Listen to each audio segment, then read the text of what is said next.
ഈ പുഴയും കടന്ന സീരിയലിന്റെ ഇനി വരാൻ പോകുന്ന എപ്പിസോഡ് റിവ്യൂ ആണ് പറയുന്നേ. കാവേരി എന്നിട്ട് വിനീതിനോട് ചോദിക്കുവാണ്, വിനീതേട്ടൻ ഇപ്പോഴാണോ വരുന്നേ?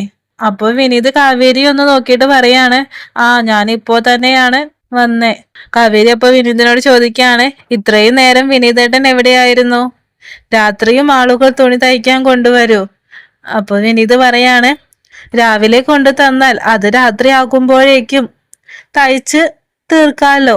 അച്ഛമ്മ അപ്പൊ കാവേരിയോട് പറയാണ്, അവനിപ്പോ ഒരു കുടുംബമില്ലേ, അപ്പോ പണിയെടുക്കണ്ടേ? അത് ശരിയാണെന്ന് പറയാണ് കാവേരി. നീള വിനീതിനോട് പറയാണ്, മിഠായി നല്ല രസമുണ്ടായിരുന്നു വിനീതേട്ടാ. ഇനി ഡെയിലി വരുമ്പോ വിനീതേട്ടൻ ഇതുപോലെ മിഠായി കൊണ്ടുവരണേ. അപ്പൊ കാവേരി വിനീതേട്ടനോട് പറയാണ്, ഡെയിലി ഇത് തന്നെ വാങ്ങല്ലേ, വെറൈറ്റി മിഠായികൾ വാങ്ങിക്കൊണ്ടെന്നാ മതി.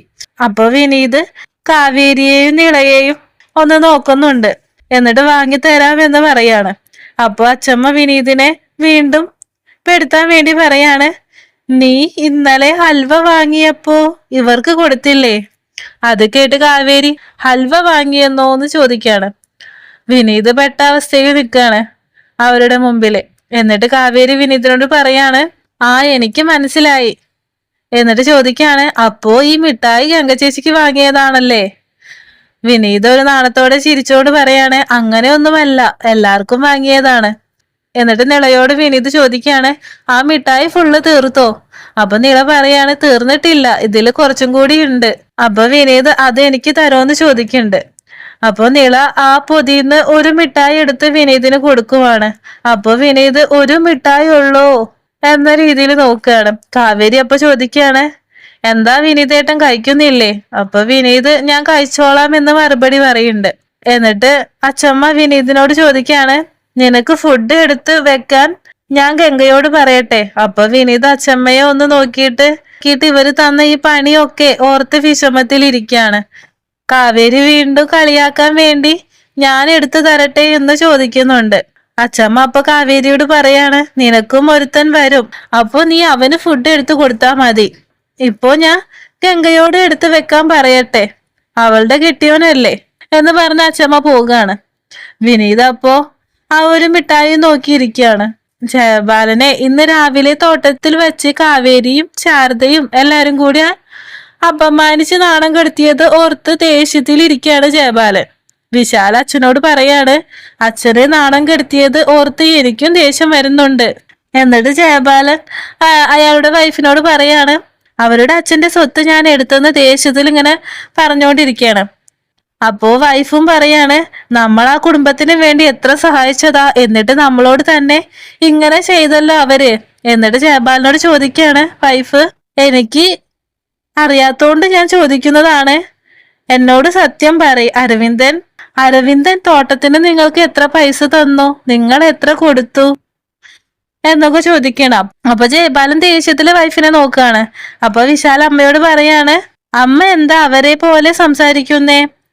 അപ്പൊ വിശാലിനോട് അമ്മ പറയാണ്, അത് അങ്ങനെ ചോദിച്ചതല്ലാടാ, ആ തോട്ടത്തെ അരവിന്ദൻ വാങ്ങാനാണെന്നാണ് എന്നോട് ജയബാലൻ പറഞ്ഞത്, അതുകൊണ്ടാ ഞാൻ അങ്ങേരോട് ചോദിക്കുന്നേ. അപ്പൊ ജയബാലൻ വൈഫിനോട് ചൂടാവുകയാണ്, നിനക്കും എന്നെ വിശ്വാസമില്ലേ? നീയും അവരെ പോലെ സംസാരിക്കാണോ? അവര് ഇപ്പോ ഞാനാണ് അരവിന്ദനെ ചതിച്ചത് എന്ന് നാട് മുഴുവനും പറഞ്ഞു നടക്കുവാകും എന്നൊക്കെ പറഞ്ഞ ദേഷ്യത്തിൽ നിൽക്കുകയാണ് ജയബാലൻ. വിശാല് ജയബാലോട് പറയാണ്, എനിക്ക് ആ കുടുംബത്തോടുള്ള ദേഷ്യം മാറുന്നില്ല അച്ഛാ, എനിക്ക് അവരെ എന്തേലും ചെയ്യണം. അച്ഛൻ ഒരു വാക്ക് പറഞ്ഞാ മതി, ബാക്കി ഞാൻ നോക്കിക്കോളാം.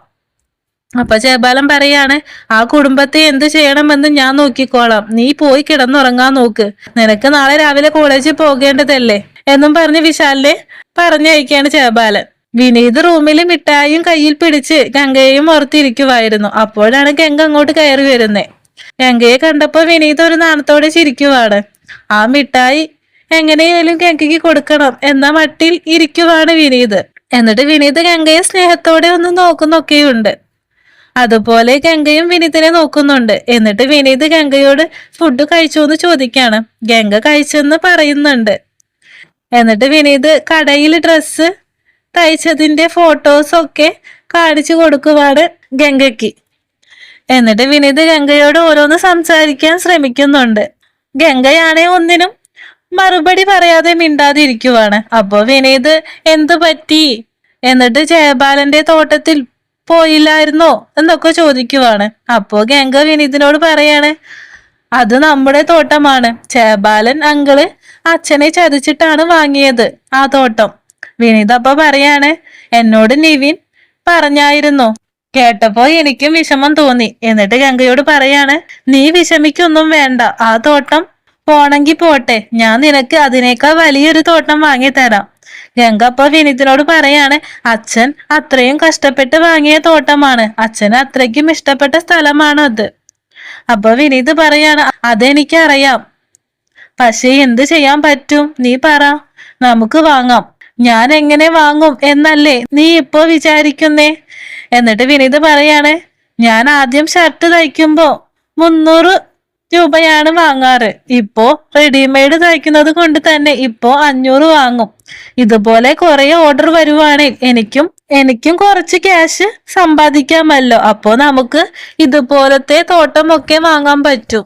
അപ്പൊ ഗംഗ എനിക്ക് ഉറക്കം വരുന്നു എന്ന് പറഞ്ഞ് കിടക്കാൻ പോവുകയാണ്. വിനീത് അപ്പൊ ഗംഗയോട് 1 മിനിറ്റ് നിക്കാൻ പറയാണ്.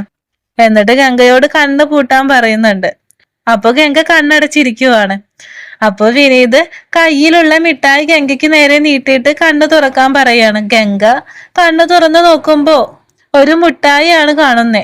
എന്നിട്ട് വിനീതിനെ ഒരു പുച്ഛഭാവത്തിൽ നോക്കാണ് ഗംഗ.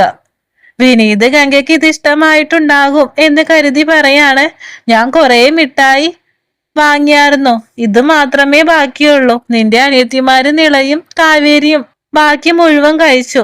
എന്നിട്ട് ഗംഗയോട് പറയാണ്, നിനക്ക് ഇഷ്ടപ്പെട്ട മിഠായി അല്ലേ ഇത്, എനിക്കറിയാം. അപ്പൊ ഗംഗ പറയാണ്, എനിക്ക് മിഠായി ഒന്നും അത്ര ഇഷ്ടമല്ല. അപ്പൊ വിനീത് ചോദിക്കാണ്, പക്ഷേ ചെറുപ്പത്തിൽ നിനക്ക് ഈ മിഠായി നല്ല ഇഷ്ടായിരുന്നല്ലോ, നീ ഇടയ്ക്കിടയ്ക്ക് വാങ്ങുമായിരുന്നില്ലേ? അപ്പൊ ഗംഗ പറയാണ്, ചെറുപ്പത്തിലുള്ള പോലെ തന്നെ ഇപ്പോഴും നിക്കാൻ പറ്റുമോ? നമ്മുടെ ഇഷ്ടങ്ങളൊക്കെ മാറൂലേ? അപ്പൊ വിനീത് ഗംഗയോട് പറയാണ്, പക്ഷേ ഞാൻ അങ്ങനെയല്ലല്ലോ, എനിക്ക് ചെറുപ്പത്തിൽ ഇഷ്ടമുള്ളത് എനിക്ക് ഇപ്പോഴും ഇഷ്ടമാണല്ലോ.